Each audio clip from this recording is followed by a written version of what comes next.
नमस्कार, शाम के 6 बज चुके हैं। आप देख रहे हैं स्वदेश खबर। आपके साथ मैं हूं अनुया यादव। देश की दूसरी सबसे बड़ी आईटी कंपनी इन्फोसिस के दूसरी तिमाही के नतीजे आ गए हैं। इन्फोसिस का नेट प्रॉफिट 4.5% बढ़कर 5,428 करोड़ रुपए रहा। मेरे साथ शरद दुबे, मेरे सहयोगी, ज्यादा अपडेट के लिए जुड़ गए हैं। शरद, बताइए, क्या एक्सपेक्टेड जो था यहाँ नंबर्स से कुछ उसी तरह के नतीजे यहाँ इन्फोसिस के देखने को मिले हैं? इन्फोसिस की दूसरी तिमाही के नतीजे आए हैं और जो ओवरऑल देखा गया एस्टिमेट से लार्जली इनलाइन आए हैं और जो रेवेन्यू गाइडेंस है मैनेजमेंट ने बढ़ा दिया गया है। और एक कैपिटल एलोकेशन पॉलिसी होती है। हाल ही में जो शेयर बायबैक कंप्लीट हुई थी, अब जो है कंपनी ने 15 रुपये का इंटरिम डिविडेंड दिया है। ये एक बहुत इंपॉर्टेंट डेवलपमेंट है। आंकड़ों के पास चलते हैं तो डॉलर रेवेन्यू में 6% का ग्रोथ देखने मिला है और वो हमारे अनुमान के साथ था। और उसके अलावा नेट प्रॉफिट में 4.5% का जो है इजाफा हुआ, 5,428 करोड़ रुपीस में आया।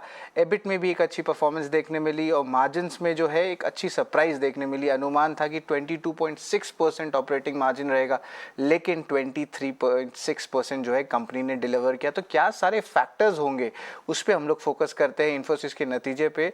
लेकिन उसके पहले जो है FY22 गाइडेंस है, उस पर जो है मैनेजमेंट ने जो अर्लियर 14 से 16% का था, अब उसको बढ़ा के उन्होंने कर दिया है 16.5 to 17.5%। हालांकि जो एज एक्सपेक्टेड था, जो एबिट मार्जिन गाइडेंस है वो 22 से 24% पे ही रखा है। ना कोई बढ़त हुई है ना कोई घट हुई है, वो इन लाइन विद एस्टिमेट्स देखने को मिला था। रेवेन्यू ग्रोथ हुई है, आपकी अच्छी डील्स हुई है। उसके अलावा क्लाउड सर्विसेज पे भी जो है कंपनी की अच्छी फोकस रही है। मार्जिन्स में सरप्राइज हुई है क्योंकि ऑपरेटिंग लिवरेज की जो बेनिफिट्स है वो किक इन किए हैं और वो ऑफसेट कर दिए आपके वेज हाइक्स पे जो कंपनी ने लिए थे इस साल। उसके अलावा ऑलमोस्ट $2.15 बिलियन का जो है डील साइनिंग्स हुई है और 15 नए क्लाइंट एडिशंस हुए हैं।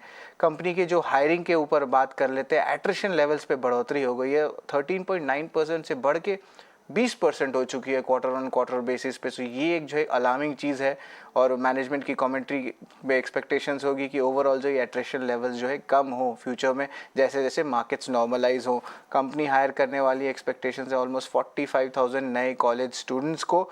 और ओवरऑल देखा जाए तो ऑल इन ऑल जो है ग्रोथ है ब्रॉड बेस्ड रही है और हर सेगमेंट्स में जो है इन्फोसिस के नतीजे आए हैं। और ओवरऑल जो कह सकते हैं फाइनली कि इन्फोसिस ने जो है अपनी कैपिटल एलोकेशन में बदलाव लाया और अब डिविडेंड देना शुरू कर रही है कंपनी। और उसके अलावा मार्जिन्स में एक हल्की पॉजिटिव सरप्राइज देखने मिली। ठीक है, शुक्रिया शरद इस अपडेट को हम तक पहुंचाने के लिए। इन्फोसिस के बाद अब विप्रो की बात कर लेते हैं। उनके भी नतीजे आ चुके हैं। दूसरी तिमाही में कंपनी का मुनाफा 3,232 करोड़ रुपए से घटकर 2,930 करोड़ रुपए रहा। और मेरे साथ पूजा त्रिपाठी यहाँ पर ज्यादा अपडेट के लिए जुड़ गई है। पूजा, बताइए यहाँ पर विप्रो के नंबर्स के बारे में।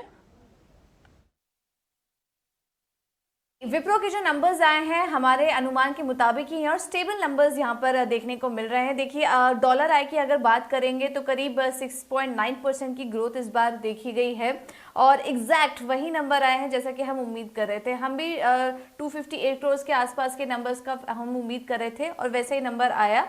2,580 मिलियन डॉलर के IT revenue, dollar I revenue company ने पोस्ट किया है। इसके अलावा ग्रॉस रेवेन्यू में देखेंगे तो वहां पर 7.8% की ग्रोथ हुई। ये नंबर भी मोरलेस हमारे अनुमान के मुताबिक ही रहा है। नेट प्रॉफिट हम अनुमान कर रहे थे कि 11% की गिरावट दिखेगी, लेकिन 9% की गिरावट इस बार कंपनी ने दर्ज की है। और एबिट मार्जिन देखिए, बैंग ऑन जो हम उम्मीद कर रहे थे वैसा ही नंबर आए हैं।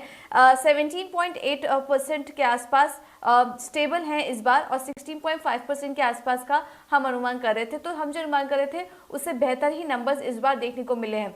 इसके अलावा जो Q3 गाइडेंस थी, हमारी एक्सपेक्टेशन थी कि 2.4% के आसपास क्रॉस करेंसी गाइडेंस यहाँ पर देखने को मिल सकती है Q3 के लिए और वैसे ही आंकड़े आए हैं। 2 से 4% के बीच की गाइडेंस कंपनी ने Q3 के लिए दी है। और इसके अलावा जो एट्रिशन भी है उसमें भी एक बढ़त देखी गई है। 20.5% की बढ़त वहाँ पर एट्रिशन पर भी देखने को मिली है और इसी का असर हमने देखा कि मार्जिन्स पर इस बार देखने को मिला। हालांकि आने वाले समय के लिए मैनेजमेंट ने कहा है, मैनेजमेंट की कुछ कमेंट्रीज भी यहाँ पे निकल कर आई हैं कि इस एट्रिशन को और मार्जिन्स को वो आगे और कंट्रोल करने की कोशिश करेंगे। इस तरह के बयान भी निकल कर आए, तो कमेंट्री भी पॉजिटिव है, गाइडेंस भी इनलाइन ही है और मोरलेस नंबर्स भी देखेंगे तो स्टेबल है और हमारे जो अनुमान था उसके मुताबिक ही नंबर्स इस तिमाही देखने को मिले। ठीक है पूजा, बनी रहिए आप हमारे साथ। आपने विप्रो के नंबर्स यहाँ पर बताए हैं, बाजार का हाल अपने दर्शकों को बता देते हैं। नई रिकॉर्ड ऊंचाई पर आज बाजार बंद हुआ, करीब 175 अंकों की तेजी के साथ निफ्टी 18,150 के पार हुआ। करीब 450 अंकों की उछाल के साथ सेंसेक्स 60,737.05 के स्तर पर बंद हुआ और टाटा मोटर्स के अलावा टाटा ग्रुप के तमाम शेयरों में भी आज तेजी देखने को मिली। पूजा, कुछ और अपडेट बाजार की तरफ से? जी, बाजार में आज रिकॉर्ड तेजी दिखी है और अच्छे घरेलू संकेत के चलते आज ये तेजी का दौर हमने देखा जारी था मार्केट में ही। रियल्टी छोड़ लगभग सभी सेक्टरल इंडेक्स आज हरे निशान में ही थे और सबसे ज्यादा सपोर्ट मिला है आज ऑटो, पावर और मेटल, वहां पर आज सबसे ज्यादा तेजी देखने को मिली है। वहीं टाटा ग्रुप के शेयरों में भी आज शानदार रैली थी। आज खबर आई थी कि टीपीजी राइस एक बड़ा निवेश करेगी टाटा ग्रुप के साथ मिलकर इलेक्ट्रिक व्हीकल सेगमेंट में। ये खबर आने के बाद हमने देखा कि टाटा ग्रुप की जितनी भी कंपनियां थी दिन भर आज उसमें अच्छा एक्शन देखने को मिला। अब बात कर लेते हैं निफ्टी के टॉप गेनर्स के बारे में। तो आज का हीरो था टाटा मोटर्स, उसके बाद M&M, टाटा कंज्यूमर और पावर ग्रिड और ITC जैसे शेयरों में आज अच्छी तेजी थी। इसके अलावा लूजिंग साइड पे बात करेंगे तो आज मारुति सुजुकी कमजोर था। इसके अलावा ONGC, कोल इंडिया, SBI लाइफ और HUL यहाँ पर आज कमजोरी के साथ कारोबार देखने को मिला। आज टाटा ग्रुप के शेयर फोकस में तो थे ही। टाटा मोटर्स में तो हमने अच्छी तेजी दिखी ही, लेकिन इसके अलावा टाटा पावर और टाटा केमिकल्स में भी करीब 12 से 13% तक की तेजी आज के सेशन में देखने को मिली। और इसके अलावा इंडियन होटल्स भी आज तेजी में थे। आज कुछ बैंकिंग स्टॉक्स, चुनिंदा बैंकिंग स्टॉक स्पेशली जो मिड कैप स्पेस है वहां पर आज अच्छा बस देखने को मिला। इसमें फेडरल बैंक आज सबसे टॉप पे था, करीब 5.5% ऊपर ये स्टॉक कारोबार कर रहा था। इसके बाद JNK बैंक, IDBI बैंक और कर्नाटका बैंक, यहाँ पर भी आज अच्छा एक्शन देखने को मिला है। और इसके अलावा आज पावर शेयरों में तेजी, जो लगातार एक तेजी का दौर है वो आज भी बना हुआ है। टाटा पावर तो में तो तेजी थी, इसके अलावा अदानी पावर और पावर ग्रिड में भी आज मजबूती का सेशन देखने को मिला। ठीक है, शुक्रिया पूजा इस अपडेट को हम तक पहुंचाने के लिए। और देखिए अब बात जील इन्वेस्को विवाद की कर लेते हैं। इन्वेस्को ने जी एंटरटेनमेंट पर पलटवार किया और जी के मैनेजिंग डायरेक्टर पुनीत गोयनका के उस आरोप से इनकार किया जिसमें इन्वेस्को पर एक बड़े बिजनेस ग्रुप की ओर से डील का दबाव बनाने की बात कही गई थी। लेकिन RIL ने इस पर बयान जारी कर कहा कि उसका नाम इस विवाद में बेवजह घसीटा जा रहा है। मेरे साथ मेरे सहयोगी अंकुर मिश्रा यहाँ पर ज्यादा अपडेट के लिए जुड़ गए हैं। अंकुर, क्या कुछ और खबर आपके पास है? यहाँ पर ये पूरा का पूरा जो जी इन्वेस्को का विवाद है ये गहराता जा रहा है। जी हाँ, इन्वेस्को ने आज नाम रिवील किया रिलायंस का, कि जो कि स्ट्रैटेजिक पार्टनर था जिसके साथ एक पोटेंशियल डील होने वाली थी। हालांकि ये साफ कर दिया कि इसमें जो इन्वेस्को का इन्वॉल्वमेंट है वो लिमिटेड था और वो सिर्फ एक फैसिलिटेटर था दो पार्टीज़ के बीच में। हालांकि जो बातचीत हुई वो दो पार्टियों के बीच में हुई थी। आपको याद होगा कि जी एंटरटेनमेंट की एक बोर्ड मीटिंग हुई थी 12 अक्टूबर को, जिसमें पुनीत गोयनका जी ने एक नोट भेजा था बोर्ड को, ये डिटेल देते हुए कि फरवरी 2021 में पोटेंशियल मर्जर के लिए बातचीत हुई थी एक स्ट्रैटेजिक इन्वेस्टर से। हालांकि कुछ एप्रीहेंशंस थी गोयनका जी की तरफ से, इसलिए उस डील को कंसिडर नहीं किया गया। जो एप्रीहेंशन उन्होंने गिनाई है उनमें से एक ये था कि जो स्ट्रैटेजिक इन्वेस्टर का जो ओवर वैल्यू था वो करीब 10,000 करोड़ रुपए था, जिसके लिए शायद शेयर होल्डर्स को लॉस हो जाता है इतना ही अमाउंट अगर ये डील होती तो। इसके अलावा डिटेल्स की बात करें तो ये डील के बावजूद भी जो प्रमोटर ग्रुप है उसका हिस्सा बढ़ रहा था। इनफैक्ट वो 4% से बढ़कर करीब 7-8% हो सकता था। इसके बावजूद उन्होंने वो प्रस्ताव ठुकराया क्योंकि वो शेयर होल्डर्स के हित में नहीं थे। और साथ ही साथ ये भी आरोप लगाया कि इन्वेस्को ये जो गैर कानूनी तरीके से कंपनी को अपनाना चाहता है, शायद इसलिए ये सारी रिक्वेस्ट बोली जा रही हैं EGM करने की। अब बाद में इन्वेस्को ने जवाब दिया है कि ये सारे जो आरोप लगाए हैं जी की तरफ से वो बेबुनियाद हैं और प्रॉब्लम सिर्फ ये है कि वो EGM होल्ड ही नहीं करना चाहते हैं। आपको याद होगा कि ये जो मैटर है जी इन्वेस्को का वो कोर्ट्स में भी चल रहा है और बॉम्बे हाई कोर्ट ने 22 अक्टूबर तक, माफ़ कीजिएगा, बॉम्बे हाई कोर्ट ने 21 अक्टूबर तक इस मैटर को डिफ़र कर दिया है, जिसमें 20 अक्टूबर तक इन्वेस्को को जी की पिटीशन पर रिप्लाई फाइल करनी है। ठीक है, शुक्रिया अंकुर इस अपडेट के लिए। और देखिए, टाटा मोटर्स के इलेक्ट्रिक व्हीकल कारोबार में टीपीजी करीब 7,500 करोड़ रुपए का निवेश करेगी। ये निवेश 18 महीने के दौरान अलग अलग किश्तों में किया जाएगा। कंपनी की ओर से इस ऐलान के बाद ईटी नाउ प्रदेश ने टाटा मोटर्स के मैनेजमेंट से खास बातचीत की। आइए आपको सुनाते हैं क्या कुछ उन्होंने कहा। पहली बार हमने इसको we started thinking about this, जो हमने नेक्सॉन ईवी लॉन्च किया वो पर्सनल सेगमेंट में। जो इनिशियल पर्सनल सेगमेंट में वो प्रोडक्ट का जो रिस्पांस थी वो started looking good and the feedback वो अच्छा था। सो ये नहीं कि कंज्यूमर वेट कर रहा है, consumer is actually ready. We may probably be slightly late, और अनफॉर्चुनेटली इसके बाद कोविड हो गया तो उसका टाइम भी मिला इसको और सोचने के लिए। जब कोविड से हम बाहर निकाले तो उसका volumes of EVs actually started going much faster than जो हमने उसका जो इंटरनल प्लानिंग जो किया था। तो इसका प्रोजेक्ट का शुरुआत हुआ सितंबर की लास्ट ईयर में, जो हमने इसको स्टार्टेड थिंकिंग इसको हम कैसे इसको बिग करें, बिकॉज कंज्यूमर रेडी है, प्रोडक्ट हमारे पास है, we have started learning how to do this. तो तकरीबन 3-4 महीना Shailesh's team and our team we have been working together to see इसका how big can we make this to be. और उसमें very important role played by the chairman. The proposition जो हम consumer के लिए लेके जा रहे हैं वो अप्रोप्रिएट है, वो कंज्यूमर कन्वर्ट हो सकता है, और more importantly we are able to land it in the market fast. तो उसके साथ हम बैंकर के साथ जुड़ के उसको प्रेजेंट किया, उसको बैंकर्स ने उनका व्यूज दिया, और I think that went on for a while. I think the first time we actually went out जो था वो जुलाई अगस्त of this year, that is when we actually went out to reach out investors. And उसके बाद the most important point, we are very keen that जो investors को हम रीच आउट कर रहे हैं, every money is not the same money. जो money जो है वो पैसा जो है वो the people giving it need to have the same alignment purpose that we are looking at, and इसी ने हम टीपीजी राइस से बात किया। और चलिए आपको सुना देते हैं कि टीपीजी राइस के बिजनेस यूनिट पार्टनर अंकुर थडानी ने इस डील पर क्या कुछ कहा। We realize that we are both trying to achieve the same thing in this country and what we as Rice Climate are trying to achieve globally. And एक बार वो mission और purpose जब align हो गया, उसके बाद I think when we work with trust and transparency, you can actually get to doing the deal in a very swift fashion. And as Balaji rightly said, right, they were very well prepared for this. Their whole subsidiarization experience of passenger vehicle really helped them to prepare about this opportunity, how to think about in a relatively swift period of time. Because Ajay, हम देखते हैं कि this is a very broad partnership. Tata Motors has the benefit of being a market leader in what is going to be a very large space in this country 5, 10, 15 years out. And उसके लिए we want to be their partner of choice, जहाँ पे हम not only पैसे लेकर आए, पर हम अपने global capabilities, global pattern recognition लेकर आए to help the company achieve its vision.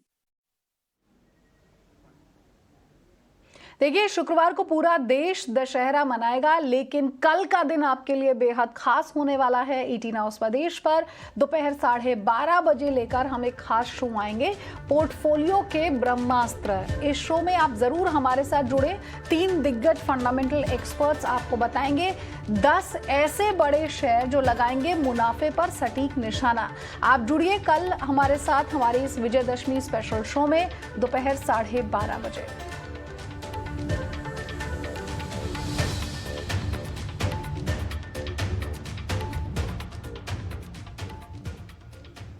तो विप्रो इन्फोसिस के नतीजे आ चुके हैं, एचसीएल टेक के नतीजे कल आएंगे। शरद मेरे साथ यहां पर जुड़ गए हैं। शरद, क्या कुछ एक्सपेक्ट कर सकते हैं हम यहां एचसीएल के नतीजों में?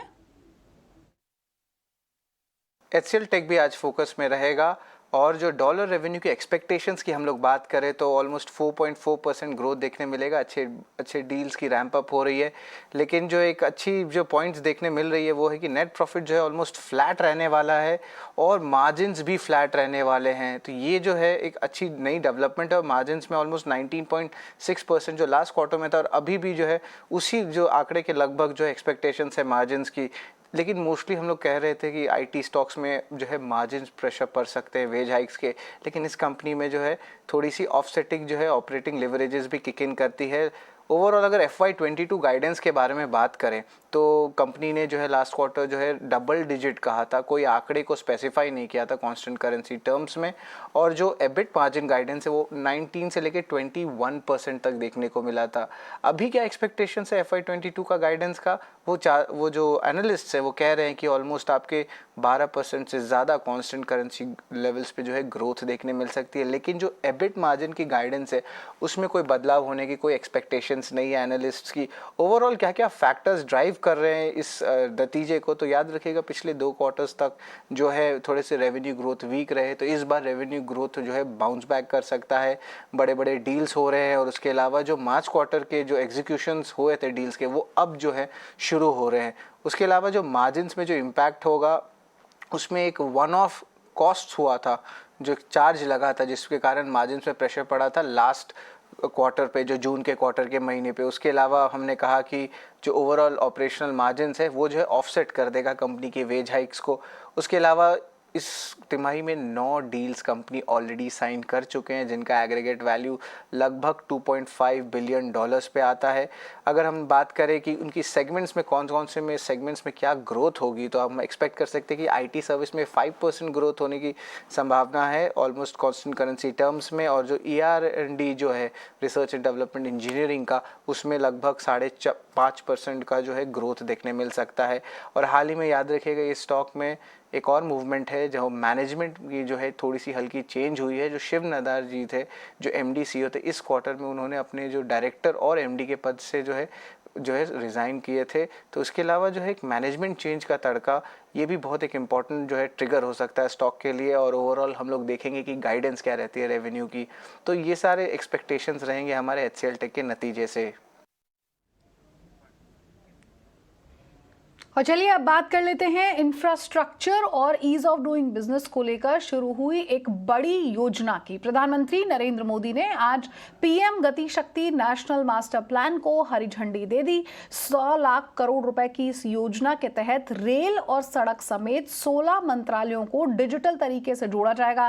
प्रधानमंत्री नरेंद्र मोदी ने 15 अगस्त को गति शक्ति योजना का ऐलान किया था, जिसकी शुरुआत आज हो गई है। इस मौके पर PM ने कहा कि ये 21वीं सदी के भारत के निर्माण को नई ऊर्जा देगा, विकास के रास्ते की रुकावट को दूर करेगा और भारत के विकास को गति देगा।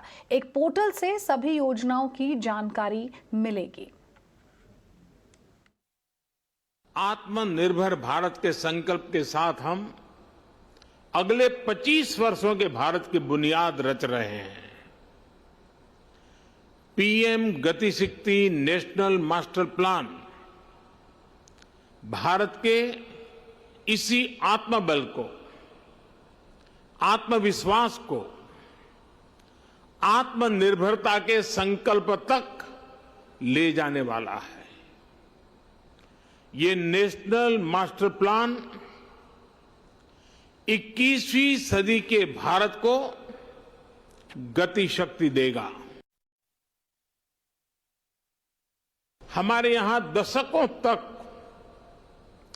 सरकारी व्यवस्थाओं ने जिस तरह काम किया है, उस वजह से सरकारी शब्द आते ही लोगों के मन में आता था खराब क्वालिटी, काम में बरसों की देरी, बेवजह रुकावटें, जनता के पैसे का अपमान।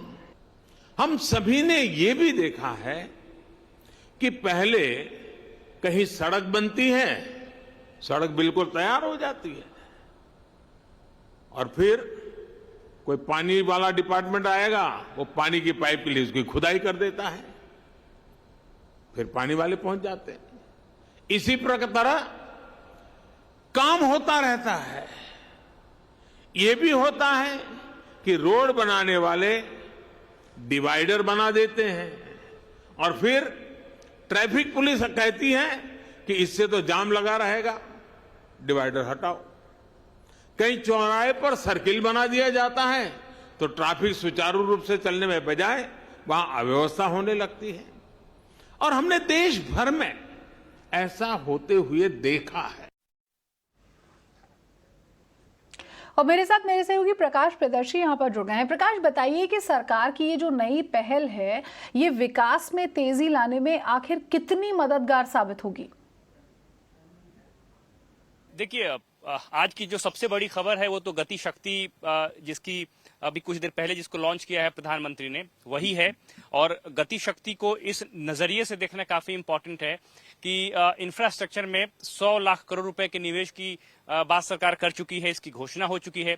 अब गति शक्ति जो है एक आधार तैयार करेगा कि आखिर ये निवेश होगा कैसे और कैसे प्रोजेक्ट में डुप्लीकेसी ना हो। गति शक्ति एक प्लेटफॉर्म देगा जहां पर कि भारत सरकार के जितने भी मंत्रालय हैं, जितने भी डिपार्टमेंट्स हैं इंफ्रास्ट्रक्चर में, अगर कोई किसी एरिया में प्रोजेक्ट लगा रहा है, जैसे एग्जांपल के तौर पे, जैसे मान लीजिए किसी एरिया में कोई रेलवे लाइन, जो रेल मिनिस्ट्री है वो उस पर काम कर रहा है और उसी रूट पे अगर रोड NHAI का प्लान है कि उसको रोड कंस्ट्रक्शन करना है, तो अब ये देखने वाली बात होगी कि उनका प्लान क्या है, इनका प्लान क्या है, क्या एक दूसरे की प्लान की वजह से काम में रुकावट तो नहीं होगी, क्या उस प्रोजेक्ट की जरूरत भी है, अगर एक रूट पे अगर रेलवे लाइन भी लगा रहे हैं और उस पे रोड कंस्ट्रक्शन भी कर रहे हैं तो क्या दोनों की जरूरत है। तो एक तरीके से गति शक्ति जो है एक प्लेटफॉर्म देगा और सारे मिनिस्ट्री जो है उस पे अपने अपने प्रोजेक्ट्स की जानकारी देंगे, उनका कंप्लीशन डेट क्या है उसकी जानकारी देंगे, कितनी लागत आ रही है उसकी जानकारी देंगे, उनका क्या टारगेट है उसकी जानकारी देंगे और उसके आधार पे जो दूसरे मंत्रालय हैं वो अपनी प्लानिंग करेंगे। क्योंकि अभी तो कुछ नहीं पता चलता कि कौन सा मंत्रालय कौन सा प्रोजेक्ट बना रहा है, दूसरे मंत्रालय को इसकी जानकारी नहीं होती। इस प्लेटफॉर्म पे हर किसी को एक दूसरे के प्रोजेक्ट की जानकारी होगी, जहां तक इंफ्रास्ट्रक्चर की बात है। इससे जो सरकार का मकसद है वो ये कि निवेश में जो है निवेश में की रफ्तार जो है बढ़ाने में मदद मिलेगी, क्योंकि इससे प्रोजेक्ट समय पर पूरा होंगे और साथ ही साथ इसमें जो बॉटलनेक्स है उसको दूर करने में मदद मिल जाएगी, लिहाजा निवेश बढ़ाने में मदद मिलेगी। इसके अलावा जो फंडिंग है प्रोजेक्ट्स की वो भी काफी वाइबल हो जाएगा, क्योंकि अगर प्रोजेक्ट्स लंबे समय तक अटके रहते हैं उसकी वजह से जो प्रोजेक्ट की कॉस्टिंग है उसमें काफी बढ़ोतरी हो जाती है, लिहाजा कोई भी फाइनेंसर नहीं आता है या आने से कतराता है। तो हमने कई ऐसे लोगों से भी बात की जो कि फंडिंग की प्रक्रिया में जुड़े हुए हैं, वो कह रहे थे कि इससे काफी फायदा मिलेगा, फंडिंग की प्रोसेस में तेजी आएगी, प्रोजेक्ट समय पर पूरा होगा और हमें नए नए प्रोजेक्ट्स भी मिलेंगे। सरकार इसके जरिए जो है जो लॉजिस्टिक कॉस्ट है जो कि अभी 13% है उसको घटाकर 6% से कम करना चाहती है, जो कि चाइना के बराबर है। साथ ही साथ जो $5 ट्रिलियन इकोनॉमी का टारगेट है उसके भी बुनियाद में ये प्रोजेक्ट है और इसके आधार पर उस टारगेट को भी हासिल करने की योजना तैयार की जा रही है। बिल्कुल ठीक है, शुक्रिया प्रकाश इस अपडेट को हम तक पहुंचाने के लिए। और देखिए, DCGI ने कुछ शर्तों के साथ 2 से 18 साल तक के बच्चों को कोरोना वैक्सीन लगाने की सिफारिश कर दी है। वैक्सीनेशन के लिए भारत बायोटेक की कोवैक्सीन को मंजूर किया गया है, लेकिन वैक्सीनेशन से पहले DCGI ने भारत बायोटेक के सामने कुछ अहम शर्तें भी रखी है। उनका कहना है कि भारत बायोटेक को वैक्सीन के ट्रायल की प्रक्रिया लगातार जारी रखनी होगी। बच्चों पर इसका क्या असर होगा ये वैक्सीन की जानकारी में जोड़ा जाएगा। बच्चों को कोवैक्सीन लगने के बाद हर 15 दिन में सेफ्टी और उसके साइड इफेक्ट्स के आंकड़े भी इकट्ठा करने होंगे। भारत बायोटेक को रिस्क मैनेजमेंट और वैक्सीन के साइड इफेक्ट से निपटने का प्लान भी बताना होगा। फिलहाल बच्चों को कोवैक्सीन लगने की मानक प्रक्रिया क्या होगी ये तय किया जाना अभी बाकी है और केंद्र सरकार की एक कमेटी इस पर लगातार काम कर रही है।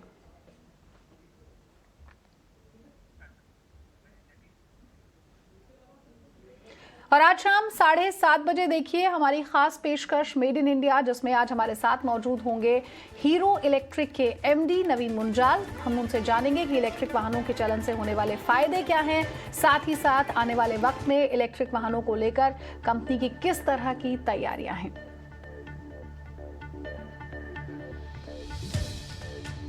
स्वदेश खबर में मेरे साथ बस इतना ही, दीजिए इजाजत, नमस्कार।